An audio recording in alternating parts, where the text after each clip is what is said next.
দুষ্টু রাষ্ট্র ইসরায়েলের ভূখণ্ডে ইরানের সরাসরি হামলায় পশ্চিমাদের চক্ষু চড়ক গাছ। ইরানকে এতদিন তারা শুধু হুমকি হিসেবেই দেখে আসছে। ইরানও দীর্ঘদিন ধরে সংযম দেখিয়ে আসছে, কিন্তু ইসরায়েল দিনে দিনে আরও বেপরোয়া হয়ে ওঠায় আর চুপ থাকতে পারেনি। ইসরায়েলের হামলায় নিজ দেশের শীর্ষ সেনাকর্তাদের হারানোর পর চুপ থাকেনি তেহরান। সরাসরি প্রতিশোধমূলক হামলা চালায় দেশটি। সেই ঘটনার পরই তীব্র প্রতিক্রিয়া জানায় ইসরায়েল। তেল আবিব জানায়, ইরানের ক্ষেপণাস্ত্র ও ড্রোন হামলার জবাব দিতে প্রস্তুত হচ্ছে ইসরায়েল।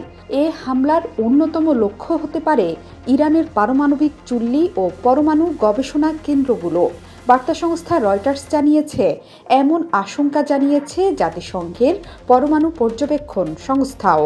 তবে বিষয়টি এত সহজ হবে না এই যাত্রায়, কারণ এই ইরান আর সেই ইরান নেই।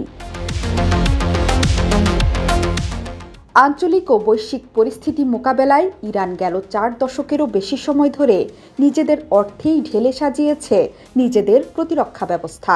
ইসরায়েল ও তাদের দোসর পশ্চিমাদের বিরুদ্ধে লড়াইয়ের জন্য ইরান ক্ষেপণাস্ত্র ও ড্রোনের বিশাল সম্ভার গড়ে তুলেছে তিল তিল করে। ইরানের ক্ষেপণাস্ত্র ভাণ্ডারের সঠিক চিত্র নেই কারো কাছেই, কারণ এই প্রকল্পটি সর্বোচ্চ গোপনীয়তায় রেখেছে দেশটির কর্তারা। তবে পশ্চিমাদের ধারণা, ইরানের কাছে যেসব মাঝারি ও দূরপাল্লার মিসাইল রয়েছে সেগুলোর সক্ষমতাকে খাটো করে দেখার কিছু নেই। ইরানের হাতে রয়েছে এমন সব ইন্টারকন্টিনেন্টাল ব্যালিস্টিক মিসাইল বা ICBM, যা পরমাণু বোমা বহনে সক্ষম। পশ্চিমা হিসেবেই ইরানের কাছে রয়েছে 9 ধরনের মিসাইল। এর মধ্যে সবচেয়ে মারাত্মক হচ্ছে শাহেদ সিরিজেরগুলো। এগুলোর মারণ ক্ষমতা বিস্ময়কর।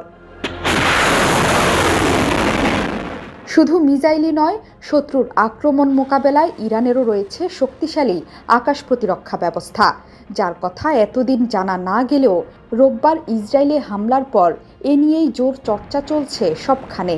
কি আছে ইরানের হাতে? এই প্রশ্নের উত্তর হন্য হয়ে খুঁজছে পশ্চিমারা। আপাতত জানা গেছে, ইরানের হাতে রয়েছে বহু ধরনের আকাশ প্রতিরক্ষা ব্যবস্থা। ওয়াশিংটন পোস্ট ও ভয়েস অব আমেরিকার মতে, ইসরায়েলে যেমন রয়েছে আয়রন ডোম, ডেভিড স্লিং এবং অ্যারোর মতো আকাশ প্রতিরক্ষা ব্যবস্থা, তেমনি ইরানের হাতে রয়েছে নানা নামের আকাশ প্রতিরক্ষা ব্যবস্থা। এসবের মধ্যে গেল শনিবার সর্বাধুনিক 2টি আকাশ প্রতিরক্ষা ব্যবস্থাকে সামনে এনেছে ইরান। এর একটির নাম আরমান এবং অন্যটির নাম আজরাক্স। এই 2 আকাশ প্রতিরক্ষা ব্যবস্থা দেখে পশ্চিমাদের মাথা নষ্ট হয়ে গেছে, কারণ আর কিছুই নয়। ইরানের স্টেট অব আর্ট আকাশ প্রতিরক্ষা ব্যবস্থা আয়রন ডোম যদি হয় বুনো ওল, তাহলে ইরানের এই 2টি ব্যবস্থা হলো বুনো তেঁতুল। নিজেদের প্রযুক্তিতে তৈরি ইরানের এই আকাশ প্রতিরক্ষা ব্যবস্থা শনিবার রাজধানী তেহরানে একটি অনুষ্ঠানের মাধ্যমে উন্মোচন করেন দেশটির প্রতিরক্ষা মন্ত্রী মোহাম্মদ রেজা আশতিয়ানি। এই 2টি সিস্টেমকে ইরানের প্রতিরক্ষা ব্যবস্থার অনুপম শিল্প হিসেবে বর্ণনা করে আশতিয়ানি বলেন, মাঝারি পাল্লার উচ্চতর কৌশলগত আরমান সিস্টেমটি 180 কিলোমিটার দূরত্বের লক্ষ্যবস্তু শনাক্ত করতে পারে এবং 120 কিলোমিটারের মধ্যে তাদের ধ্বংস করতে পারে। আরমান সিস্টেম 3 মিনিটেরও কম সময়ে যুদ্ধের জন্য প্রস্তুত হতে পারে।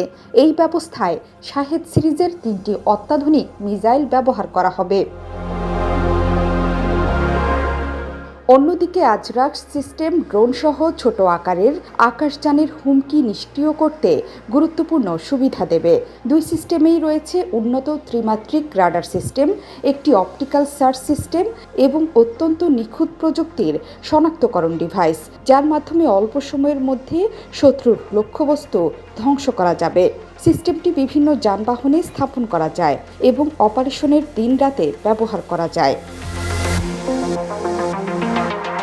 ইরানের বার্তা সংস্থা ইরিনা জানিয়েছে, আরমান দিয়ে উড়ে আসা যে কোনো ব্যালিস্টিক মিসাইলকে নিষ্ক্রিয় করা যাবে মাঝ আকাশেই।